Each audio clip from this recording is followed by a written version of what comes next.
লাইলাতুন নিসফি মিন শাবান প্রচলিত শবে বরাত উপলক্ষে আমাদের করণীয় কি? বিশেষ করে এই রাতে মসজিদে ওয়াজ মাহফিল, দোয়া দরুদ, ইবাদত বন্দেগী এবং নানা ধরনের খানাদানার আয়োজন করা হয়। কোরআন সুন্নাহর আলোকে এগুলো ঠিক কিনা জানালে উপকৃত হব। ভাইরা আমার, লাইলাতুন নিসফি মিন শাবান যেটাকে আমরা শবে বরাত বলি, এই লাইলাতুন নিসফি মিন শাবানে আল্লাহ তাআলা হিংসুক এবং মুশরিক ছাড়া বাকি মানুষদেরকে, বাকি মুসলমানদেরকে আল্লাহ তাআলা সাধারণ ক্ষমা ঘোষণা করেন মর্মে একটা হাদিস আছে। এছাড়া আরো বেশ কিছু হাদিস আছে যেগুলোর কোনো না অনেকগুলো সনদের মধ্যে কিছুটা দুর্বলতা আছে, কিন্তু মোটের পরে এ রাতের ফজিলত সুসাব্যস্ত এবং প্রমাণিত। কিন্তু এর মানে এই নয় যে এই রাতকে কেন্দ্র করে আমরা যা করি আমাদের দেশে তার সব সঠিক। আমাদের দেশে লাইলাতুল বরাতে মানুষের যে ভিড় মসজিদগুলোতে, এটা তো ভালো জিনিস যে মানুষ মসজিদে আসছে, কিন্তু অন্যদিন না এসে এই রাতে বেশি আসার কারণটা কি?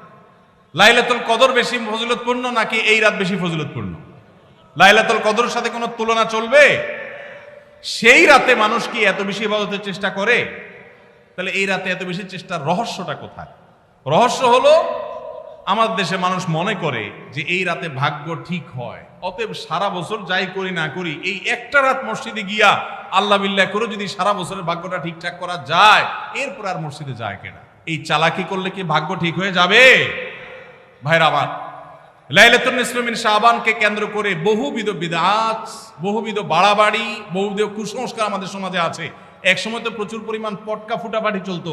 আলহামদুলিল্লাহ, প্রশাসনের ভাইয়েরা প্রতি বছর নিষেধাজ্ঞা আরোপ করেন এবং এটা অনেকটা কমেছে, যেটা আমাদের নিরাপত্তা হুমকির মধ্যে আমাদেরকে ফেলে। দিনের নামে আমরা কখনো সেগুলো করতে পারি না।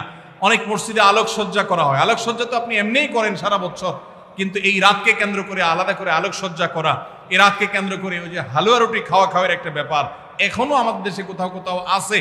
অনেকে মনে করে নবীজির দাঁত মোবারক শহীদ হয়েছেন উহুদের ময়দানে, তো তিনি হালুয়া খাইছেন, সেজন্য আমরা ভালো দাঁতে হালুয়া খাই। নবীজির দাঁত ভাঙে হালুয়া খাইছেন, আমাদের আস্ত দাঁতে আমরা কি খাই? হালুয়া খাই। আপনার বাপের ঠ্যাং ভেঙে গেছে, উনি একটা লাঠি দিয়া খোড়ায় খোড়ায় হাঁটে, আপনার আস্ত ভালো দুইটা ঠ্যাং আছে, আপনি বাপের মহব্বতে বলছেন বাবা তোমার পাওটা ভেঙে গেছে, সেই মহব্বতে আমি আমার ভালো পাও নিয়ে লাঠি দিয়ে আমি খোড়ায় খোড়ায় হাঁটতেছি। কি বলেন?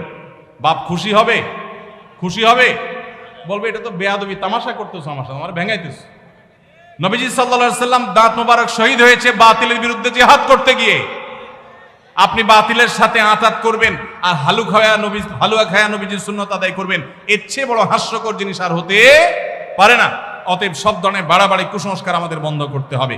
এমনকি এই রাত উপলক্ষে মসজিদে দোয়া দরুদের জন্য সমবেত হওয়া, এ রাতে মানুষকে ডাকাডাকি করে একেবারে এই রাতের ফজিলতের জন্য মসজিদে সবাই একত্র হওয়াকে যারা জরুরি মনে করেন তারাও ভুলের মধ্যে আছেন।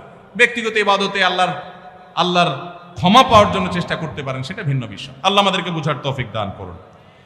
আমাদের দেশে কেউ মারা গেলে চল্লিশা বা জমাত খাওয়ানো হয়, এটা জায়েজ আছে কিনা?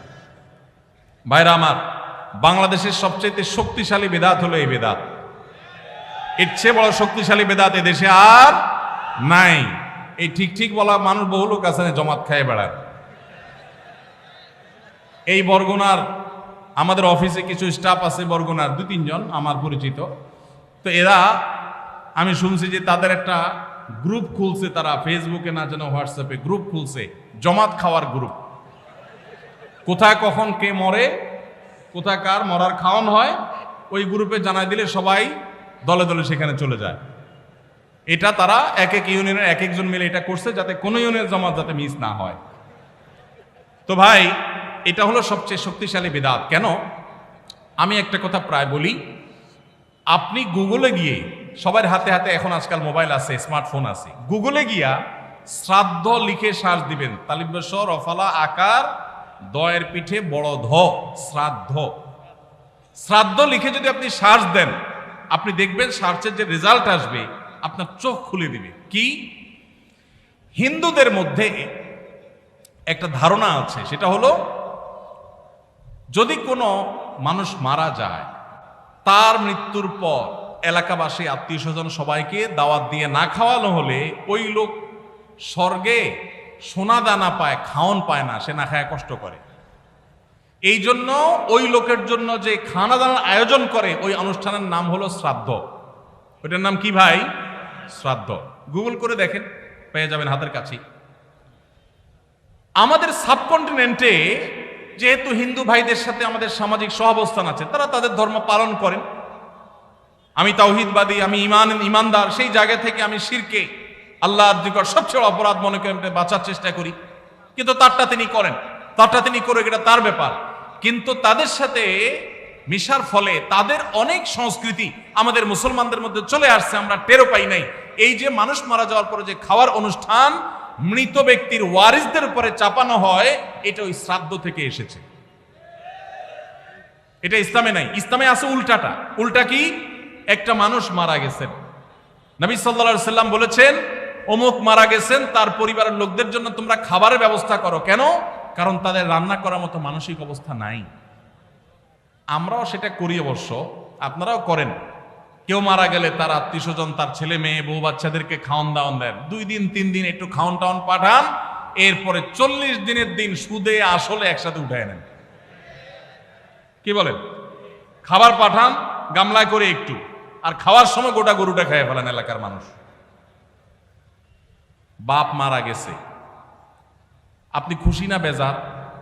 খুশি না বেজার? আপনার মা মারা গেছে, আপনি খুশি না বেজার? যদি বেজার হন, খাওয়ানোর যত অপশন আছে, খাওয়ানোর যত উপলক্ষ আছে মানুষ খাওয়ানোর, এটা খুশি হয়ে না বেজার হইয়া? যেমন মানুষ বিয়ে করছে, খুশির চোটে অলিমা খাওয়ায়, এটা সুন্নাত। কারোর বাচ্চা হয়েছে, খুশি, এজন্য সে আকিকা খাওয়ায়। কারোর ছেলেটা পাস করছে, সে খুশি হয়েছে, এজন্য সে আটার দলা খাওয়ায়, মিষ্টি খাওয়ায়। কিন্তু আপনার বাবা মারা গেছে, আপনার তো মনের কষ্ট। আপনি যেভাবে জিয়াফত দিচ্ছেন, আপনি যেভাবে মেজবানি খাওয়াচ্ছেন, এটা দেখে তো মনে হচ্ছে আপনি অনেক খুশি যে বাপটা চলে গেছে, এখন জমি জমার ভাগযোগগুলো আমরা পাবো। এই উসিলা সবাই খাওয়াই। আল্লাহ আমাদেরকে হেদায়েত দান করুন। শক্তভাবে এই বেদাত আমাদের সমাজ থেকে দূর করতে হবে ইনশাআল্লাহ। আমাদের সচেতন হতে হবে। আপনার বাবা মা মারা গেছেন, ওনাদের জন্য আপনি কি করবেন? দোয়া করবেন, ইস্তেগফার করবেন, চোখের পানি ফেলবেন, দান সাদাকা করবেন। মাদ্রাসায় এতিম গরিব ছাত্ররা আছে, একবেলা খাবার টাকা দিয়ে দেন। মসজিদে কিছু ইট কিনে দেন, মসজিদের জায়গা কিনবে, সেখানে টাকা দিয়ে দেন। একজন গরিব মানুষকে কিছু টাকা দিয়ে দেন। মুর্দার তরফ থেকে সাদাকা করলে তার সব মুর্দা পায়, সেটা আপনি করেন। কিন্তু এই যে অন্য ধর্মের মানুষদের মতো করে খাবার অনুষ্ঠান যেটা করছেন, এটা সুন্নাহর খেলাফ। সুন্নাহ হলো মৃত ব্যক্তির পরিবারকে খাওয়ানো, তাদের কাছ থেকে খাওয়াটা সুন্নাত নয়। আল্লাহ আমাদেরকে বুঝার তৌফিক দান করুন। মুশকিল হলো এটা যদি আপনি না করেন, আজকের ওয়াজ শোনার পর এলাকাবাসী বলবে অমুক লোকটা মারা গেছে, কি ছেলে মেয়ে রেখে গেছে, কারো একটা হাত ধোয়াইলো না। বলবে কি না বলেন? কেন আপনার হাত আরেকজন ধোয়াইতে হবে? আপনার হাত কি লুলা হয়ে গেছে?